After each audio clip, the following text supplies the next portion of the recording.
I'm Elena. I'm Jerome. And today we're going to present to you a project which is Deeplexia, a way to translate text into a more visual form. First, we're going to start with a bit of the motivation behind the project, then give a short demo of the web application that we created, followed by an explanation of how to break down the text-to-image problem, and then we're going to go through our solutions to that problem and some potential improvements.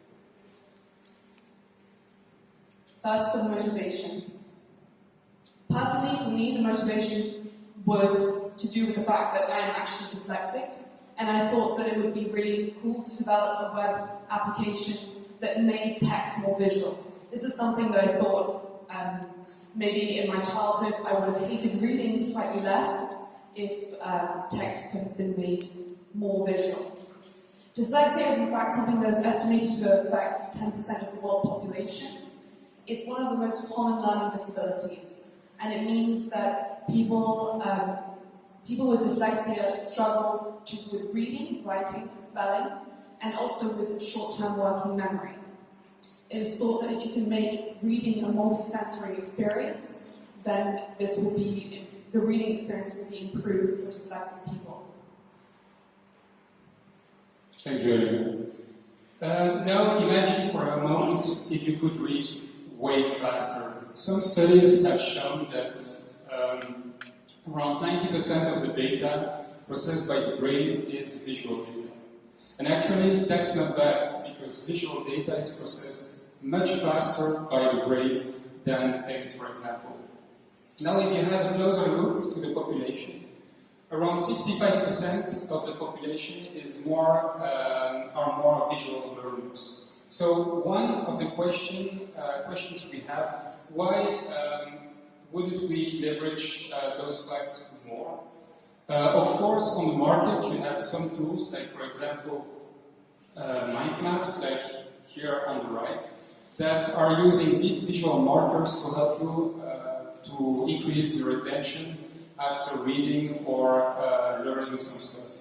But now imagine for a second if you would have a simple tool that would help your children to read not only easier, but also faster, and they would remember also more of what they just read. So let's maybe have a closer look to how such kind of tool would look like.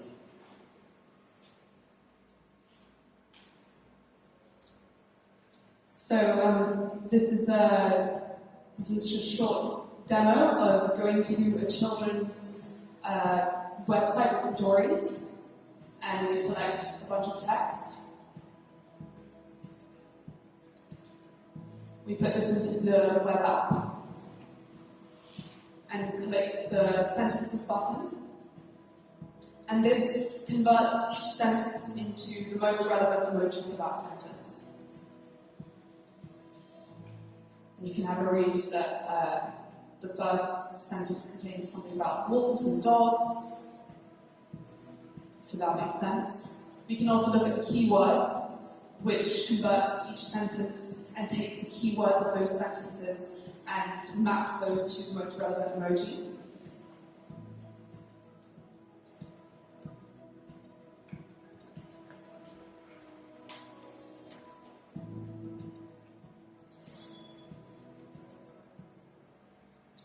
So, how did we break down this challenge of converting text into something more visual?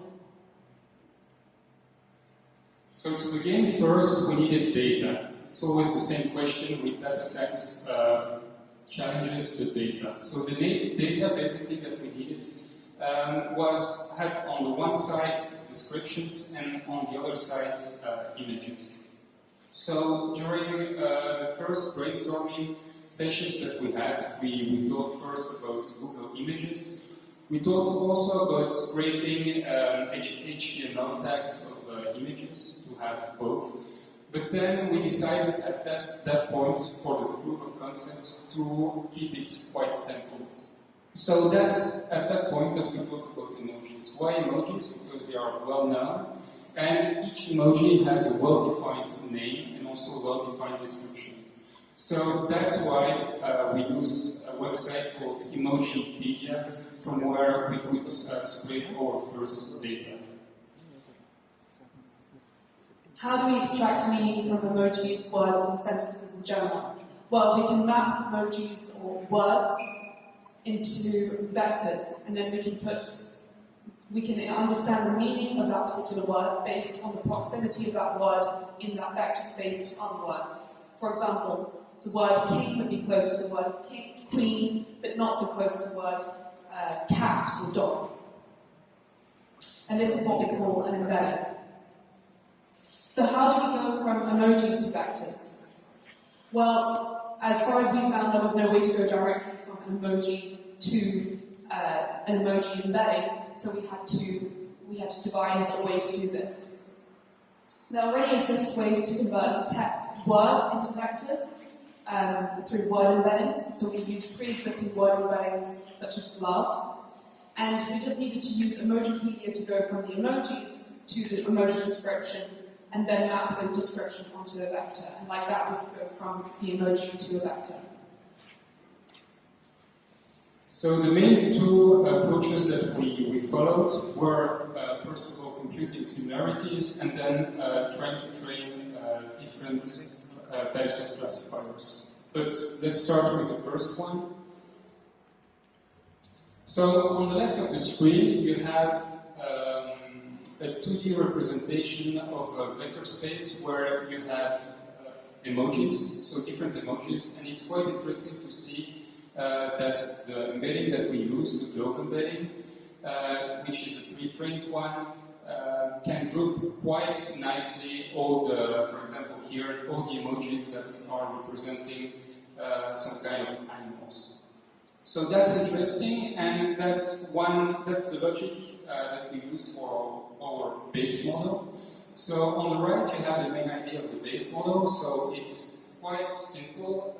In fact, so as input, we have a sentence which we want to map to the closest emoji. So we translate our sentence to a vector, and then in the vector space we find the closest emoji. But I just talked about sentence embedding, and the fact is that going from word embedding to sentence embedding, in our case, what we did was, for each sentence we were finding keywords, and then for each of the keywords taking the vector, so the embedded vector, and making some kind of weighted average to get finally a sentence embedding. And the results from that baseline model were not that bad. As you can see from the sentence embedding, taking the sentence and mapping it to a vector, we then took the 3 closest emojis in that vector space and put them below the sentence. And you can see that it's making sense. We do the same for keywords, so taking the nouns and the verbs of sentences and seeing how that compares, taking the closest emoji in the vector space. So now we wanted to try improving this baseline model by training a neural network classifier. But before training a possible neural network, there's again the question of the data set. So if you remember at this point, we had around 2,000 emojis, with each time only one description. So we needed to reduce drastically the amount of classes. So quite naturally, we thought about clustering. We tried one of the most used methods, which is Denis. Was quite interesting for the results, but by the end of the day, we thought, why reinventing the wheel? As we discovered that all emojis, in fact, are already having some groups and subgroups. So by combining those different groups and subgroups, we ended with 12 classes. And when using those 12 classes to train on, that's basically the first neural network that we trained on, which as inputs the sentences, going through pre-trained sentence embedding, and then going to a dense layer to be trained on different labels.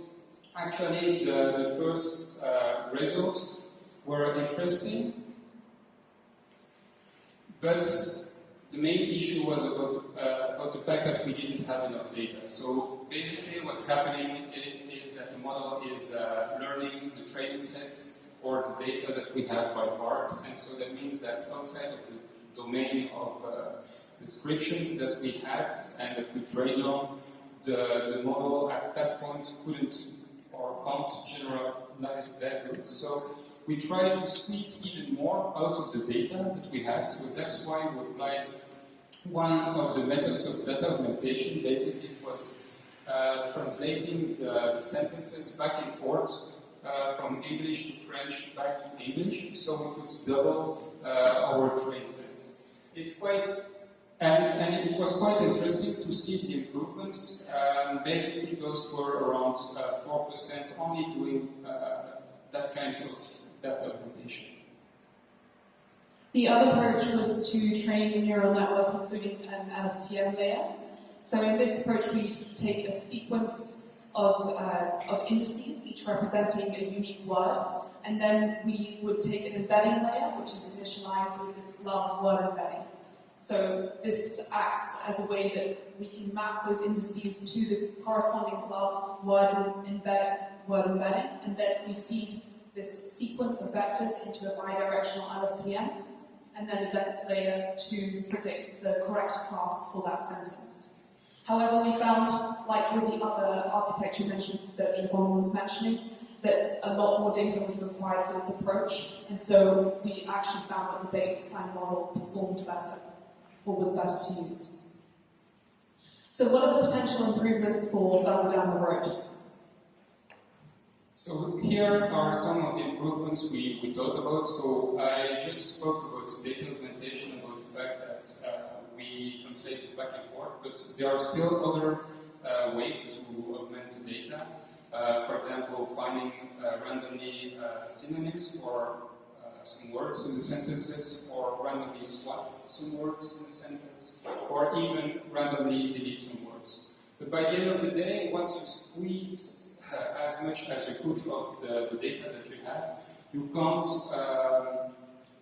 go anything more with that data, and you need to find new data. One way of doing it is creating it by yourself. So in a few seconds, Elena will show one of the ways we thought about labeling, manually labeling more data. Then we should definitely deal also with unbalanced classes, and then when we will be satisfied with that model, we would have to move from predicting emojis to images, or maybe a mix of both. So this is a demonstration of how we could possibly manually label a data set. Here you take a text and you divide it into the sentences, or sections of sentences in this instance, and you take what the baseline model says are the best 20 emojis for that sentence. For example, I will know what's by his for that sentence it's the first emoji that's most appropriate, and so on. And so we try to improve the baseline model by improving the predictions that it made, and using this as a data set to feed into the neural network. In the end, we found that, in fact, sometimes simple is better, and that was the case with what we explored. Potentially, if we had more data, then a neural network would have been appropriate, but in this case, the baseline model produced the best results, and so that's what we went ahead with for building a prototype, which in fact you can try out at www.deeplexia.com. The website is live. Any feedback would be greatly appreciated. Thank you very much.